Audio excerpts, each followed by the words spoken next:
Today we're diving into the intriguing relationship between Saint Garling and Shanks, as well as some eye-opening truths from God Valley. You know, the bond between Saint Garling and Shanks has been one of One Piece's greatest enigmas, right? Recently, in chapter 1095, we got a look into events likely preceding the God Valley incident. And who can forget the memorable entrance of Saint Figarland Garling in chapter 1086? How will his actions shape the narrative's upcoming chapters? There's a ton of fan speculation and heated debates happening right now on this very topic. If this deep dive resonates with you, make sure to hit that like button, subscribe to the channel. And hey, if you got your own theories, I'd love to hear them in the comments. Quick heads up, this video does have spoilers up to chapter 1095. You've been warned. Now, without further ado, let's jump in. The one who passed judgment once thrived in a land called God Valley. Now, he is Saint Figarland Garling, the highest commander of the Guardians of God, from chapter 1086. Chapter 1086's cliffhanger. Saint Figarland Garling, who executed Don Quixote Mosgard, made his grand entrance. In chapter 1095, we saw a younger Saint Garling. Even though there is still much mystery around him, many have sensed Saint Garling's significant influence, and there's growing speculation that he might be Shanks' father or closely related. There are three main arguments backing this. Firstly, their surnames. Secondly, their swordsmanship. And lastly, their physical appearances. Let's delve into each one. Starting off with the surnames. Revolutionary seeds must be plucked early, or they spiral out of control. Topman Valkyrie. Could she belong to the Figarland lineage? Eisenbaron v. Natsiro. In Film Red, the five elders, under the impression that Shanks and Uda were blood relatives, referred to Uda as being of the Figarland lineage. It was later clarified that Uda and Shanks had no blood ties, meaning Uda isn't from the Figarland bloodline. However, Shanks' connection to the Figarland lineage has been confirmed. It's rare for a non-celestial dragon, a mere commoner, to share the same surname as a celestial dragon like Saint Garling. This strongly suggests a blood relation between Shanks and Saint Garling. Alright, diving right into their swordsmanship skills. Currently, Shanks, who's among the four emperors, boasts an immense presence with his haki. Furthermore, when he still had both arms, his swordsmanship was so top tier that he went toe-to-toe with the world's greatest swordsman, Mihawk, with no clear victor. Sure, growing up with Roger Pirates, a crew filled with heavy hitters, did give him an edge, but it's undeniable he possesses an extraordinary talent with the blade. On the other hand, we haven't seen Saint Garling in action just yet, but he wields a magnificent sword. In chapter 1095's flashback, he's shown using that very sword to assassinate the king of God Valley. Based on this, we can guess that Saint Garling's combat style primarily revolves around his sword. Interestingly, Garling is the supreme commander of the God's Knights, a group Dragon was highly wary of. He was also a top contender in the human hunt that took place in God Valley 38 years ago. Despite starting with a hefty penalty of minus 10,000 points for slaying the king, he's now hailed as the champion of the God Valley event. That implies he probably won. All of this suggests that Saint Garling is among the world's elite swordsmen. Both Shanks and Garling, therefore, share a notable talent in swordsmanship. Now, let's talk about appearances. The depiction of Saint Garling 38 years ago in chapter 1095 bears an uncanny resemblance to Shanks. It's so striking that you might wonder if they're related. Sure, in the One Piece world, we have parent-child duos like Luffy and Dragon who don't look much alike at all. But when two characters share such a strong resemblance, you can't help but think there's a high possibility they're father and son. With these two pieces of evidence, I'm leaning heavily towards the idea that Garling and Shanks might actually be related by blood. Age-wise, 38 years ago, Shanks was a baby. At that time, Garling seemed to be in his late 20s to early 30s, so the father-son theory does line up. Moreover, it's said that Shanks was found inside a treasure chest picked up by the Rogers pirates in God Valley. Given that the human hunt, believed to be a significant event for the celestial dragons, took place right before the God Valley incident, so it wouldn't be strange if Garling had brought his family along. Considering the circumstances under which Shanks was found by Roger, the narrative that Garling and Shanks are father and son makes a whole lot of sense. Now, let's assume Garling and Shanks are indeed father and son. This would mean that, besides being a top swordsman, Garling might also possess world-class hockey. You're born with it, huh? Monkey D. Garp. Recall in Chapter 570, during the Marineford War, when Luffy unconsciously released Conqueror's Haki, Garp hinted he anticipated this. Plus, consider pairs like Roger and Ace, Kato and Yamato, Big Mom and Katakuri. Children of individuals possessing Conqueror's Haki often exhibit the same power. From this, it's possible that Conqueror's Haki is inheritable. And if Shanks, known for his Haki, is Garling's son, there's a pretty high chance Saint Garling might possess Conqueror's Haki too. Also, Shanks might have inherited the unique ability believed to be observation Haki killing from Saint Garling due to his Conqueror's Haki. Now, if Shanks and Saint Garling were related as parent and child, it's not just the swordsmanship, but also the Conqueror's Haki that might be hereditary. However, Saint Garling probably has the same inhumane nature as most of the celestial dragons, given that he refers to the fishmen as trash.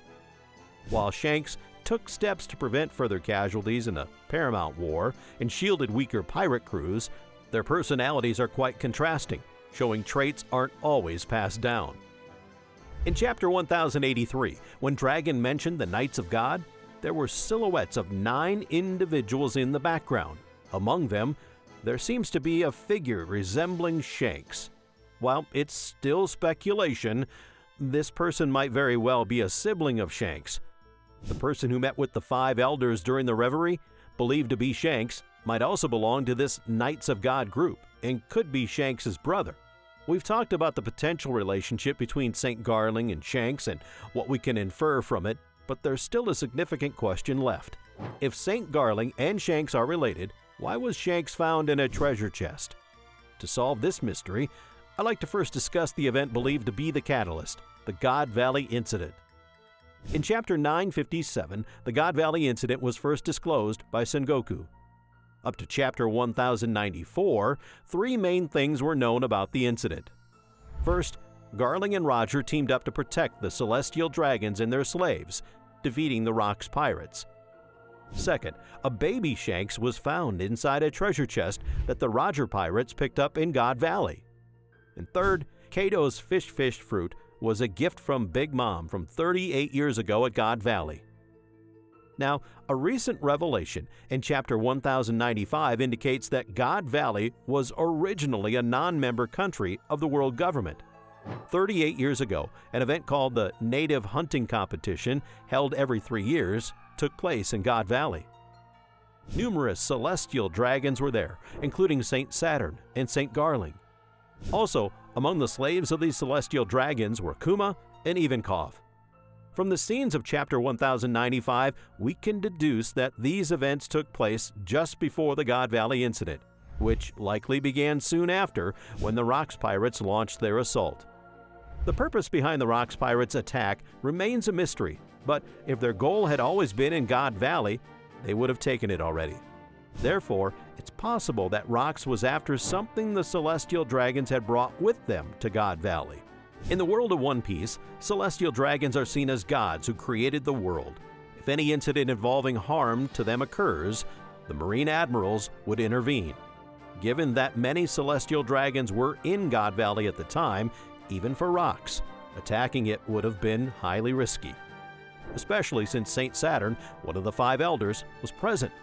So despite these risks, the Rocks pirates still attacked God Valley. This suggests that something in God Valley had the potential to shake the world or was related to the lucrative opportunity that led to the formation of the Rocks pirates. With that backdrop, the Rocks pirates launch an assault on God Valley, where the celestial dragons are gathered. But here's the thing.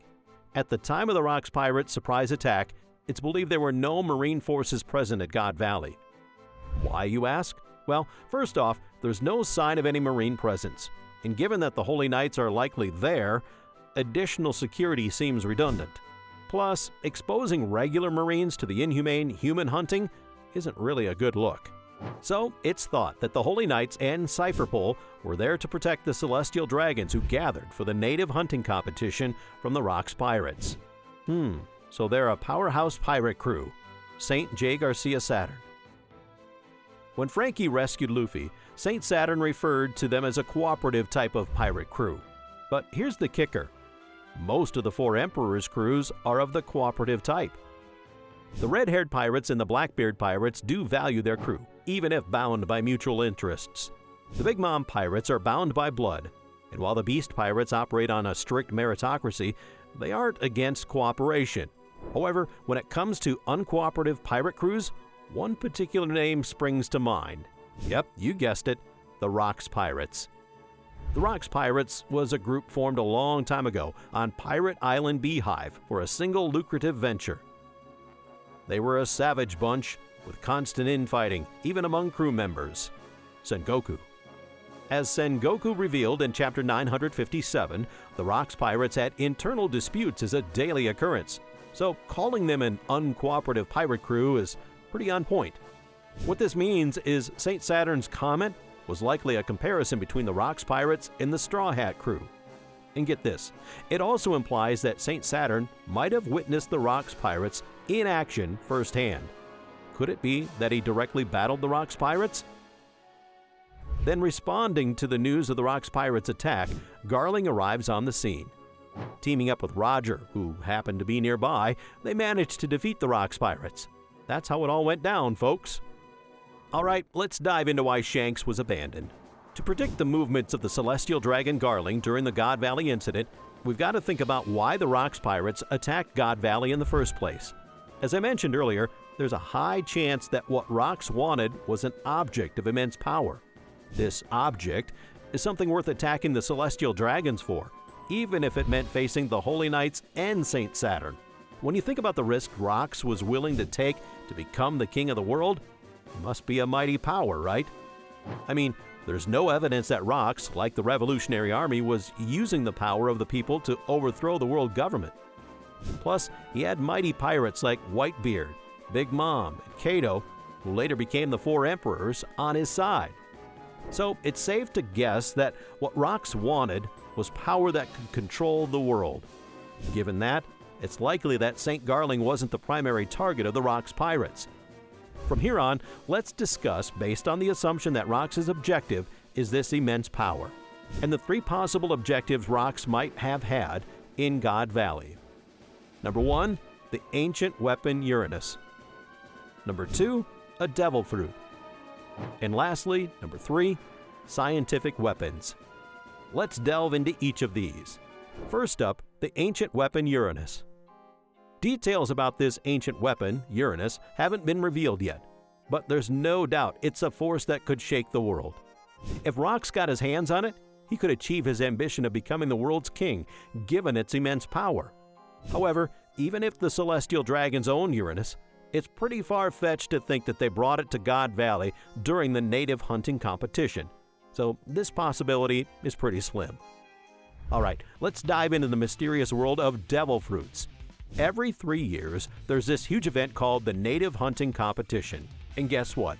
Even the celestial dragons and the 5 elders travel all the way from Marijois to attend. So you can imagine just how big of a deal this is. Now, in Chapter 1095, there was this intense buzz about human hunting. The crowd favorite, Saint Garling, was met with roaring cheers. This suggests that there might be a pretty significant prize for the winner of this human hunting game. But here's the thing. For the super-rich celestial dragons, money isn't that appealing. So the prize? It's probably something you can't just buy, no matter how deep your pockets are. Considering this event is a big deal for the celestial dragons, the prize might be even more valuable than the Flame fruit, which was the grand prize in the Dressrosa tournament. So here's my prediction. The top prize for the human hunting could very well be a super powerful devil fruit. Oh, and speaking of devil fruits, remember Kato's fish fruit? He got it from Big Mom at God Valley. Sure, it's strong, but it's probably not enough to achieve the title of King of the World. So it's unlikely that the fish fruit was Rocks' primary goal. Now, shifting gears to talk about advanced weaponry. Almost 40 years ago, the genius scientist Dr. Vegapunk wasn't working for the world government. However, 200 years ago, there were reports of ancient robots attacking Marijois. So, it's not entirely impossible that the world government might possess some pretty powerful scientific weapons. And then there's God Valley. Just like the kingdom of Lulushia, which vanished due to Mother Flame, there's no trace left of God Valley. That means that during the God Valley incident, some form of powerful weapon could have been present there. To wrap things up, while contemplating why Rox attacked God Valley, it's evident that his ambition was to become the king of the world. And for that, he'd need a formidable power. Among the theories we discussed, the Devil Fruit and advanced weaponry stand out as the most likely contenders. Let's dive into why we think Shanks, believed to be the son of Saint Garling, was found in that treasure chest. Now, during the God Valley incident, Saint Garling likely fought against the Rox pirates, until at least the time Garp and his crew arrived. And at that time, baby Shanks was with Saint Garling in God Valley. Interestingly, for reasons yet unclear, Shanks was discovered inside a chest that Roger found there. Now, being an infant, there's no way Shanks just hopped in there himself, right? So, someone must have put him inside. But the chances of anyone other than Saint Garling doing it, pretty slim. I mean, think about it. If someone tried to snatch away Shanks from Saint Garling, in that case, the moment Saint Garling found him, Shanks was alive. He'd probably give him immediately back to Marijois. So, our best bet? Saint Garling himself placed Shanks inside the chest. Now, why would he do that? Well, there are two likely reasons. First, he might have intended to abandon Shanks. Second, he tried to save him. But here's the kicker. Considering Saint Garling's ruthless nature, if he wanted to abandon Shanks, he'd have probably just killed him on the spot. It doesn't really make sense to abandon a baby for not meeting certain standards or expectations, and given the large pirate presence in God Valley, placing him in a chest. My theory? Saint Garling wanted Shanks to survive, even if it meant pirates finding him. While many details of the God Valley incident remain a mystery, besides Garp and Roger, who are believed to have decimated the Rox pirates, there were figures like Saint Garling and Saint Saturn present.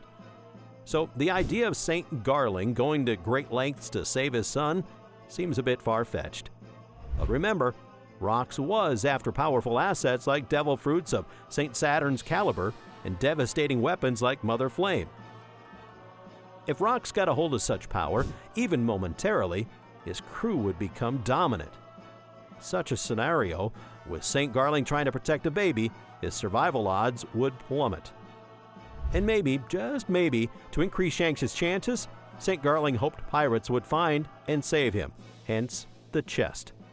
What do you guys think? Let's dive into the mystery surrounding Shanks and the elusive Five Elders, Saint Garling.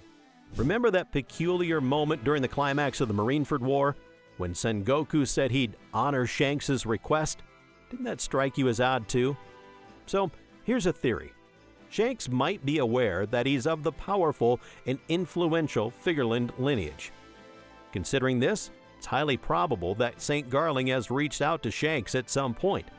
But let's not forget, Shanks used to be part of the Pirate King's crew, a global criminal. Plus, Buggy saw him as the successor to Roger. Shanks even introduced Luffy to the exciting world of piracy. So, becoming one of Celestial's dragons? Nah, that doesn't sound like Shanks' jam. So even though he's potentially of the Figarland bloodline, I believe Shanks doesn't wish to revert to a celestial dragon life and continues to embrace piracy. Moving on, the motive behind Shanks' actions or whether he'd be Luffy's enemy has always been a gray area. But with the revelation in the Wano arc climax that Shanks intended to claim One Piece and considering his possible celestial dragon lineage, I'd bet he's not looking to side with the world government anytime soon. Remember the God Valley incident? That altered the path Shanks might have originally been on. Now think about Saint Garling, who has lived the life Shanks might have had as a celestial dragon.